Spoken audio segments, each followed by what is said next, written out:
अस्सलाम वालेकुम दोस्तों, उम्मीद करता हूँ सब खैरियत से होंगे। आप देख रहे हैं किसान टीवी डॉट इन्फो और मेरा नाम है doctor Afroz Siraj, PhD scholar, agronomy agriculture.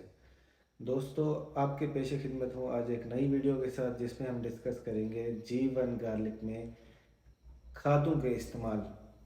G1 garlic के अंदर खादों का इस्तेमाल कितना करना है, किस मकदार में करना है और किस टाइम में करना है। तो जब खादों की बात आती है तो दोस्तों, सबसे पहले हमने ये करना होता है कि हमारे पास जिस ज़मीन में हम जीवन को उगा रहे हैं उसका हमारे पास सॉइल सैम्पलिंग की रिपोर्ट होनी चाहिए। सबसे पहले हमें सॉइल सैम्पलिंग करानी चाहिए। सॉइल सैम्पलिंग कराने के बाद हमारे पास जब सॉइल सैम्पलिंग की रिपोर्ट मौजूद होगी, तब हमें पता होगा कि हमारी इस ज़मीन के अंदर कौन सी न्यूट्रिएंट्स की ज़्यादती है और कौन से न्यूट्रिएंट्स की कमी है।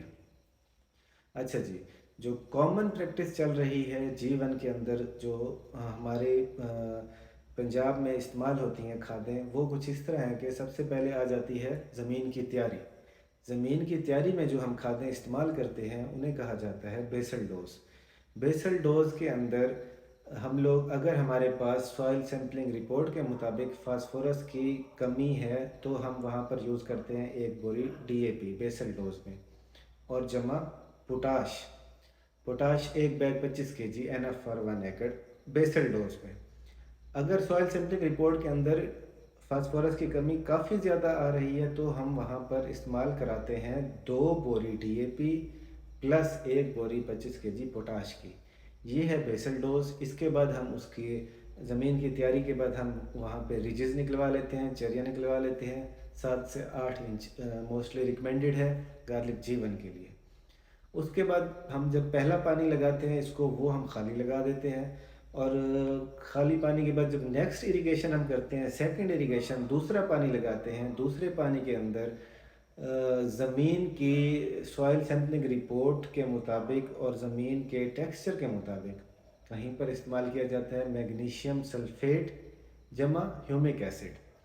और किसी ज़मीनों में जो पक्की ज़मीनें होती हैं वहाँ पे हमें इस्तेमाल करना चाहिए मैग्नीशियम सल्फेट की जगह पे urea plus sulphur plus humic acid. ये हो गई हमारी दूसरी डोज। दूसरी डोज के बाद नाजरीन, जो तीसरी डोज होती है ना हमारी जीवन की, तीसरी डोज में हम लोग जो फार्मर्स की प्रैक्टिस है उसमें हम कहीं पर इस्तेमाल करवाते हैं नाइट्रोफॉस 1 बैग पर एकड़, और किसी जगह पर हम नाइट्रोफॉस के अल्टरनेट नाइट्रोफॉस की बजाय हम वहाँ पर इस्तेमाल कराते हैं DAP plus urea. 10 kg DAP 10 kg urea, इस तरह से हम क्वांटिटी बनाकर उसको मिक्स करके वो हम वहाँ पर इस्तेमाल करा देते हैं। अच्छा, इसके बाद आ गई चौथी डोज में नाजरीन, जब हमारे पास स्टार्ट से डीएपी हो गई, पोटाश हो गई, उसके बाद मैग्नीशियम सल्फेट हो गई, यूरिया हो गई, नाइट्रोफॉस हो गई या सल्फ़र हो गया, ये सब चीज़ें जब ज़मीन में हमने मुकम्मल कर ली, उसके बाद हम चौथा और पांचवा पानी खाली लगा देते हैं। खाली पानी लगाने में हम किसी भी किस्म की खाद का इस्तेमाल नहीं करते, लेकिन उसमें हमें एहतियाती तौर पर सीवी, मूला, रोडेंट्स, नीमाटोड से बचने के लिए हम उसमें पानी के साथ क्लोरपेरिफॉस या फिप्रोनिल फ्लड करा देते हैं, ताकि हम इस सीवी, मूला और इन चीज़ों के जो हशरात हैं, जो इंसेक्ट्स हैं, इनसे बच सकें। अच्छा जी, उसके बाद हम करा देते हैं फंजीसाइड का spray as a preventive measures. अगर फंगस नहीं भी लगी हुई तो भी हमें स्प्रे कर देना चाहिए एहतियातन तौर पे। अगर लगी हुई है तब तो फिर लाजमी सी बात है, हमने स्प्रे करना ही करना है उसमें। अच्छा जी, इसके बाद आपके पास आ जाता है माइक्रो न्यूट्रिएंट्स। मेन जो मैक्रो न्यूट्रिएंट्स थे वो तो हमने पीछे सारे स्टेप बाय स्टेप ज़मीन में डाल दिए। अब आगे जी माइक्रो न्यूट्रिएंट्स। तो मोस्टली हम इसमें माइक्रो न्यूट्रिएंट्स का स्प्रे करते हैं। माइक्रो न्यूट्रिएंट्स आ गए, उसके बाद अमाइनो एसिड आ गया, उसके बाद एनपीके आ गया, उसके बाद जिंक आ गया और बोरान आ गया। तो ये जो माइक्रो न्यूट्रिएंट्स हैं, इनके हम डिफरेंट स्टेजेस के ऊपर स्प्रे करवाते हैं साथ में, ताकि इन चीज़ों की कमी को जीवन के पौधे के अंदर पूरा किया जा सके। अच्छा जी, इस सब के बाद अब मेन जो पॉइंट है, मेन जो समझने की बात है, वो ये है कि इस सब चीज़ों के करने के बाद हमारी फसल इस टाइम तक फरवरी के महीने में आ चुकी होती है और फरवरी में जो जीवन गार्लिक का पौधा है वो अब अपनी खुराक अपने बल्ब को देना स्टार्ट कर देता है, बल्ब की तरफ तवज्जो हो जाती है उसकी। तो हमने भी अपनी तवज्जो इस टाइम में बल्ब की तरफ रखनी है, क्योंकि हमने जो ऊपर खुराक उसको दे चुके हैं उसमें उसने अपना तन्ना, अपने पत्ते, टिलर्स, ईच एंड एवरीथिंग पूरी कर ली। अब उसने अपनी खुराक देनी है बल्ब को। तो हमें भी तवज्जो देनी है ऐसे न्यूट्रिएंट्स पे, ऐसे फर्टिलाइज़र्स पे जो उसकी बल्ब को मोटा कर सकें, उसके बल्ब को वेटेड कर सकें। तो उसके लिए नाज़रीन यूज़ होता है पोटाश, SOP। अच्छा, अब यहाँ पे ये बात है कि पोटाश होती है बेसिकली तीन टाइप्स में, तीन फॉर्म्स में, ग्रैनुलर फॉर्म में, पाउडर फॉर्म में, लिक्विड फॉर्म में। जो लिक्विड फॉर्म है ना जी, वो तो है सबसे चीपेस्ट, सबसे लीस्ट, सबसे आखिरी फॉर्म किसी भी फर्टिलाइज़र की। तो कोशिश करें लिक्विड फॉर्म पोटाश से आप इज्तनाब करें, उसको ना यूज़ करें। अच्छा, जो ग्रैनुलर है और पाउडर फॉर्म है, इसमें अब ये फ़र्क है जो क्योंकि हमने अब इस फरवरी के महीने से ऑनवर्ड हमने जितने भी पानी लगाने हैं अपने जीवन को, उन सब पानी में, उन सब इरिगेशन में हमने थोड़ी थोड़ी क्वांटिटी SOP की देते रहना है, ताकि वो टाइम के साथ अपने बल्ब को वेटेड कर सके।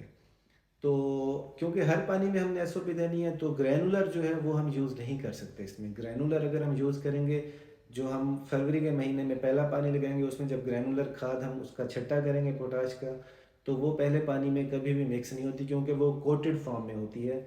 तो वो दूसरे पानी में, तीसरे पानी में आहिस्ता आहिस्ता करके मिक्स होती है।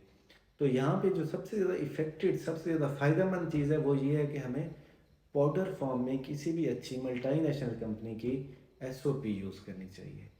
इजीली सॉल्युबल होती है पानी में। आपने ड्रम रख लेना है, ड्रम के अंदर आपने डोज़ उसकी जो है आपने पहली डोज़ देनी है, पहले पानी में देनी है, 20 kg पर एकड़ के हिसाब से ड्रम में पानी बना के उसको फ्लड कर देना है, ताकि वो ईज़िली मिक्स भी हो जाए पानी में और पौधे को भी ईज़िली अवेलेबल हो जाए, और उसी एक ही इरिगेशन में जितना भी हमने उसकी डोज क्वांटिटी दी है वो सारी की सारी पौधा अपटेक कर सके।